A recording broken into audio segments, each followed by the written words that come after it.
il faut faire une démonstration de dingue. Bloquer le pays, les transports, l'énergie, la jeunesse. C'est le seul moyen. 64 ans, non, c'est pas possible. Ça va être terrible. Ça va partir dans tous les sens.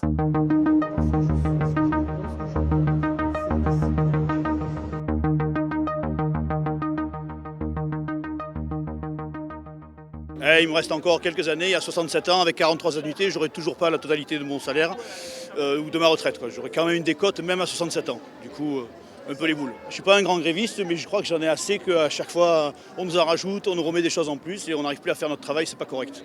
Donc au-delà de la retraite, c'est un peu tout l'ensemble que je dénonce. C'est 2 ans de travail en plus, y compris pour les métiers pénibles. Les infirmières, jusqu'en 2010, elles partaient à la retraite à 55 ans. Désormais, c'est 62. Si cette réforme passe, ce sera 64. Ça veut dire qu'en 13 ans, elles se retrouvent à devoir travailler 9 ans de plus. C'est ça l'impact concret de la réforme sur les personnels hospitaliers. Je suis déjà retraité, mais c'est pour les générations suivantes. Puis je trouve cette mesure complètement injuste. Avec l'argent du capital qui se traîne mal partout, il y en a assez pour payer les retraites à tout le monde. À 60 ans, à 37 ans de cotisation. Je me vois pas travailler jusqu'à 64 ans parce que j'ai déjà des problèmes au niveau des épaules. On a beau avoir du matériel qui est innovant, mais ça revient toujours au même. On a quand même les mêmes gestes répétitifs tous les jours. Donc 64 ans, non, c'est pas possible. Commencer des postes à 6h du matin et puis après faire 14-22 et après faire des nuits. L'espérance de vie est beaucoup moindre, environ 7 ans de moins sur une carrière, c'est énorme. Moi je suis électricien en industrie, je travaille à la sucrerie à Pithiviers. Je fais les 3-8 pendant une partie de l'année. Et à 60 ans, faire les 3-8, c'est pas toujours facile.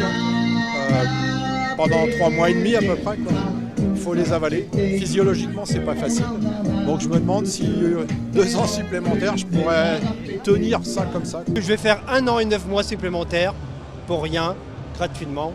Voilà. C'est pas ça qui va sauver le régime. Moi, je veux bien participer, mais pas de cette manière-là. Pas en offrant gratuitement 1 an, 9 mois de ma vie, alors que je pourrais la consacrer à ma famille, à mes loisirs. Depuis 18 ans, je travaille.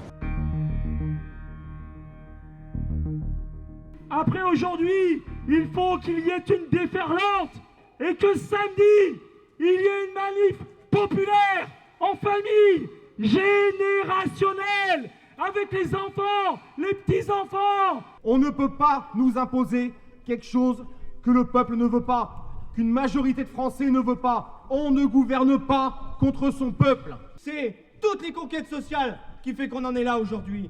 Si les cheminots, ils ont toujours été à la pointe des combats, c'est parce qu'on a toujours eu le courage de le mener. Alors menons-le, ayons le courage et on lâche rien.